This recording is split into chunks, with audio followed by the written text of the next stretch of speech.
नमस्कार। मजहबी जुनून बड़ा घातक होता है और कट्टरता को, कट्टरपन को कभी भी जस्टिफाई नहीं किया जा सकता। अफगानिस्तान में जो इस वक्त हो रहा है वो मजहबी जुनून की इंतहा है। किस तरह से लोगों पर जुल्म ढाए जा रहे हैं, वहां पर लोगों का जीना हराम कर दिया गया है। मगर सिरफिरे लोग केवल अफगानिस्तान में नहीं है, केवल अफगानिस्तान में ही नहीं है। ऐसे सिरफिरे और जुनूनी टाइप के जो लोग हैं वो भारत में भी रहते हैं। आपने सांसद शफीकुर रहमान बर्क का स्टेटमेंट सुन लिया होगा, जो कि समाजवादी पार्टी से सांसद है, संभल से। उन्होंने कहा था कि ये तो फ्रीडम स्ट्रगल है इनका। उन्होंने तालिबान की जो संघर्ष की जो उसकी जो तुलना है वो भारत के आज़ादी के आंदोलन से की। तो आप सोचिए कि हमारे शहीदों का कितना अपमान किया। इसी तरह शफीकुर रहमान बर्क के बेटे ने भी कुछ ऐसा ही स्टेटमेंट दे दिया आज। और ज्यादा आप इसको थोड़ा आगे बढ़े तो आप देखेंगे कि सज्जाद नोमानी, जो all India Muslim personal law board का मेंबर है, उसने भी इसी तरह की बात कही है। उसने तो बधाई संदेश भेजा है और उन्होंने कहा कि आपने तो बड़ा काम कर दिया। वो इतना प्रभावित है तालिबान से। अब इसी फेहरिस्त में अब हम जब बात करते हैं तो हम उन लोगों से उम्मीद करते हैं कि जो ऐसी बात नहीं करते या जिनको हम थोड़ा सा मैच्योर मानते हैं, लेकिन उनके चेहरे से भी नकाब उतर गया इस बार। उनके चेहरे से तो मुकम्मल तौर पर नकाब उतर गया और वो है मुनव्वर राणा। मुनव्वर राणा ने भी तालिबान के बारे में कुछ ऐसी ही बात कही है और मुनव्वर राणा इससे पहले भी सुर्खियों में रहे हैं। तो हम एक शायर, एक अदीब से ये उम्मीद तो नहीं करते। अब सोशल मीडिया का जमाना है तो वो ट्रोल हो रहे हैं लगातार, और बड़ी अजीब बात है कि उनके समर्थन में भी मैं देख रहा था लोग सामने आ रहे हैं, उसको किसी न किसी एंगल से जस्टिफाई कर रहे हैं। अब आप ये देखिए कि ये जो सेलेक्टिविज्म है ना, जो ये एक मैं कहता हूं कि जैसे अब मैं जो कहना चाह रहा हूं वो सुनिए आप। मैं ये कहना चाह रहा हूं, जब यहां से कई किलोमीटर, हजारों किलोमीटर दूर फिलिस्तीन में इजराइल की फौज और फिलिस्तीन के लोग जो लड़ाके हैं वो आमने सामने जब होते हैं तो हमारे यहाँ के जो मुसलमान भाई हैं उनका प्रेम जाग जाता है। बहुत सारे ऐसे लोग हैं, ऐसा लगता है कि वो हथियार लेकर अभी उठ चले जाएंगे वहाँ।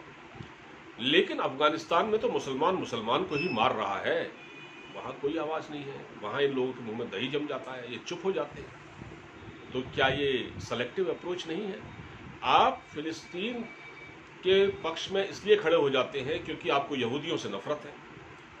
ठीक है, वहाँ भी देखिए अन्याय या जुल्म कहीं भी हो उसकी तारीफ हम नहीं कर सकते, लेकिन आप इससे इतनी तो उम्मीद की जा सकती है कि आप जो अफगानिस्तान में हो रहा है उसके बारे में बोलें, और कम से कम ऐसा तो न कहें कि जिससे इसमें भारतीय समाज की भावनाएं आहत होती हैं। आप ये कहते हैं कि तालिबान ने तो ठीक किया, तालिबान ने बड़ा संघर्ष किया और अमेरिका को परास्त कर दिया। ये वैसी ही बात है जैसे अभी इमरान खान कह रहे थे। इमरान खान ने भी यही बयान दिया था, जो पाकिस्तान के प्राइम मिनिस्टर है। वहाँ के एक मौलाना है, मौलाना फजलुर रहमान, जो जमीयत उलमाए इस्लाम के अध्यक्ष हैं, उन्होंने भी ऐसी बात कही। तो फिर आप में और पाकिस्तान के उन नेताओं में क्या फ़र्क रह गया?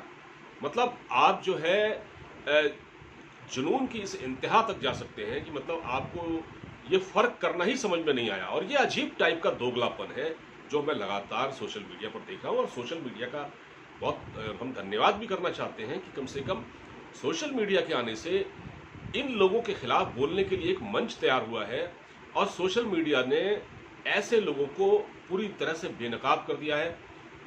हम कल तक मुनव्वर राणा की शायरी सुनते थे, उनकी माँ पर की गई शायरी सभी सुनते थे, और भारत ने उनको बड़ी इज्जत दी, भारत में उनको बहुत पहचाना गया और बड़ी शोहरत है उनकी, उनकी जो शेर है उनको बहुत दाद मिलती थी। लेकिन क्या एक शायर इस हद तक जुनूनी या इंतहा पसंद हो सकता है? मतलब वो अपनी बात कहते हुए उसकी जुबान या तो वो लड़खड़ा जाती है या वो जानबूझ के ऐसा कहता है। तो वो जब ये कहता है कि उस तालिबान से ज़्यादा कट्टरता तो भारत में है, भारत में उससे ज़्यादा क्रूर लोग हैं, तो आप समझिए कि वो माइंडसेट जो पहले एक नकाब ओढ़े हुए था, मतलब एक कह सकते हैं सेकुलरिज्म का एक नकाब ओढ़े हुए था, वो अब नकाब से बाहर आ गया। उसने ऐसी बात कह दी, क्या मुनव्वर राणा, मैं पूछना चाहता हूँ मुनव्वर राणा से कि मुनव्वर राणा साहब, खैर अब तो साहब कहना भी अच्छा नहीं लगता, मुनव्वर राणा आप ये बताइए, आपको अगर तालिबान इतने ही पसंद हैं तो आप अफगानिस्तान में जो तालिबान का जो कमांडर है ना, उससे मिलिए और उसको कहिए साहब एक शेर मुलाहिजा करते हैं आपके सामने, एक शेर सुनाता हूं आपको।